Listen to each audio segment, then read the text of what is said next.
It's crazy how when we work so hard in our head, we get so far out of our body. Holy shit, I'm literally grinding on this e-course right now, and all of the information and all of the materials and all the back-end work and all the tech and blah, blah, blah, blah, blah. Just talking about it brings me like up in this wad inside my brain. And it's great to use our brain. It's great to do the work, all the things, amazing, wonderful. We're lucky to be able to do it. And I noticed that it's even hard for me to dance and do yoga and work out, and how weird I feel in my body. And I was even just taking a video of myself or something, and I was like, hello? Like, I don't even know how to use my hands. It's just so crazy. And so I realized how many of us live most of our jobs, most of our days working in front of a computer and are so disembodied. And so important to have some kind of counter embodiment practice. So yeah, things like dance, things like yoga, things like walking, nature, just being in your body, flowing. I really also, and I need to do this too, to take some time for you to not have a regimen around the body, like not a class, not someone telling you what to do, because there's a little bit of autopilot you can still go into there. Still good, better than nothing, amazing, no shame in going to your classes. I do them all the time. And like I'm saying, I'm kind of preaching to myself right now, but just to move. Madeline Moon, is that her name? That she's a kind of a body sensuality coach.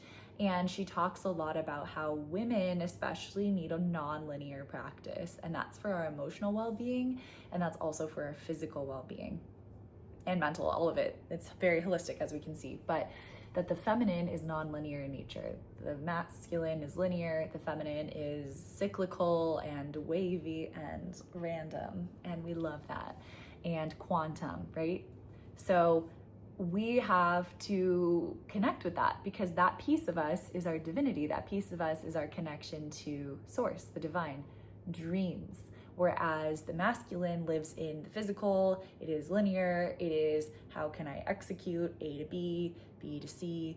I forgot my alphabet, I could not, it was so hard for me to do that. So as you can imagine, we're living so much in the masculine, and we completely forget about this part of us, and that is the soul.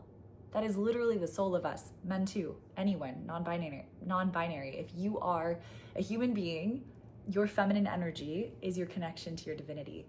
And what is your feminine need? Safety, non-linear practices, a few other things too, but let's just start right there.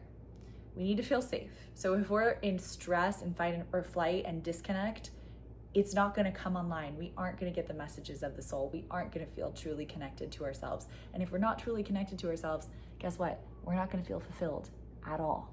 We're always going to be empty, hollow robots looking for the next thing and the next thing and the next thing. And the dopamine hits and the dopamine hits. Why do you think so many of us are addicted to our phones and food and sex and shopping and all of the different things? So what we need to do is clear that energy by expressing, emoting, sounding, moving in a way that has no rhyme, rhythm, reason. Maybe there's a rhythm, it's your own rhythm, but it's completely arbitrary. And that's somatic healing too. So you can see how all these things intersect. There's so many different names and titles and PhDs you can get and certifications and whatever, but intuitively, all of us we know. And if you would let yourself and just disconnect and go do a silent retreat in the woods or in the jungle or in the mountains or whatever, somewhere, your body, and you had nothing but a place to live and your basic survival needs met, you would just do this. You would start to move. You'd probably start to sound. You'd probably cry. You'd probably shake. You'd probably punch a pillow. You'd probably get freaky. Maybe not right away, but it would take some time, and you get there and you think, I'm going insane. I've been alone for too long. There's probably part of that too, because we're a social species and all these things, but also because what's there needs to be expressed, and it's very primal and intuitive that we somatically, that means in the body, release, shake, shift, flow. So let's get back to that, and don't feel like it's weird.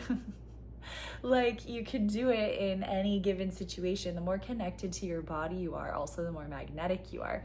And I have a good example of that from literally today. I was taking a video I had a little tripod, which was so embarrassing. I really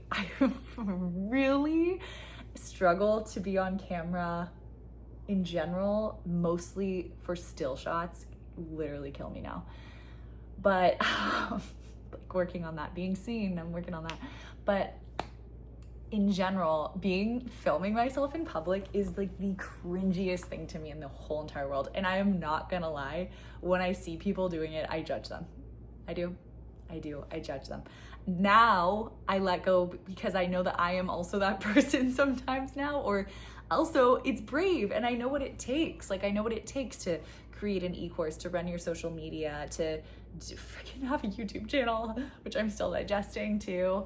Every time I say this, I'm like, it's like embarrassing if people watch and it's embarrassing if they don't. But listen, like I'm trying to get out of my own way. I'm trying to proliferate a message. It feels like my soul has been prying at me to speak for a while.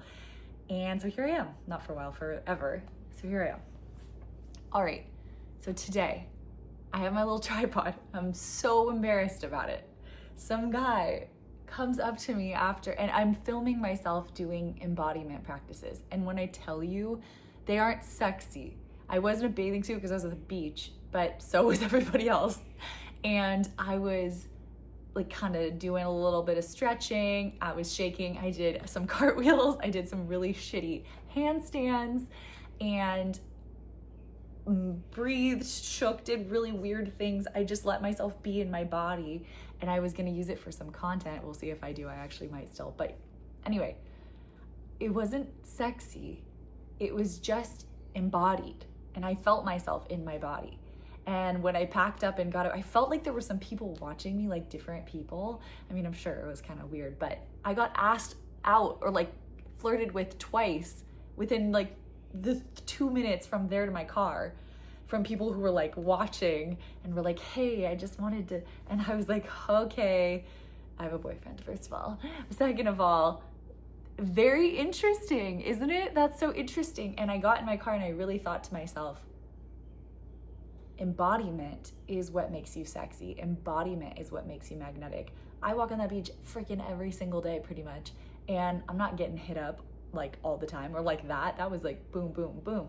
And it shows me it wasn't even sexy in the traditional sense. It's just embodied, and it's magnetic to be embodied. It's magnetic to be in your body, to trust your body, to be in flow with yourself. So I've said it a million times, but that is why one of my biggest messages is to listen to your body, to come home to you, to learn how to trust it, to move in a way that feels good, to eat in a way that feels good, to dance, to play. All of these things are in the body, and that makes you healthier, happier, more trusting of yourself. And then bonus, hot as fuck, okay? People love that shit. They eat it up. They're like, So anyways, this is a good example. Ladies, you know what I'm talking about. When a guy is lifting weights and he is looking at his bicep. Do you know what I'm talking about?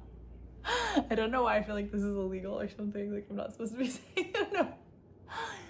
Don't be weird at the gym if you're a guy watching this. Like be authentic. Don't be weird. That goes for anyone. There's no like, this is, you'll see these stupid Instagrams or probably TikToks, which I don't use because it freaks me out in there. But let's just say they always have these like, how to be the most magnetic woman. And like, it's like, do this, cross your legs like this, do your hair like this, like lick your lips like this, like use your fork like this. It's like, no. Just do what is embodied and authentic to you. And how you do that is you have to spend time in your body getting comfortable with it. You can start with like literally just touching it. You can start shaking it. You can start noticing where you have different discomfort or emotional things come up. You can start by noticing your expansion and contraction around things. You can start by just taking deep, full breaths, mindfulness meditation, breathing into your body, do some yoga, do some dancing, play. Just don't make it weird. But when guys do that, it is really fucking hard. Okay, well, I'm gonna let you guys go. Thank you so much for being here. If you like it around these parts, subscribe. Also, I'm going to be posting some really fun content. I normally don't plug my Instagram on here, but I'm going to be posting some super fun short form content over the next month of October in preparation for the launch date of my e-course, Brave Enough to Be You, which the Instagram doesn't even know about, but you guys do because you are here, and thank you.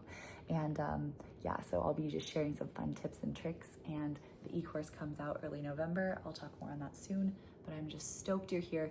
Thank you so much, and I hope you have the most beautiful night, day, whatever.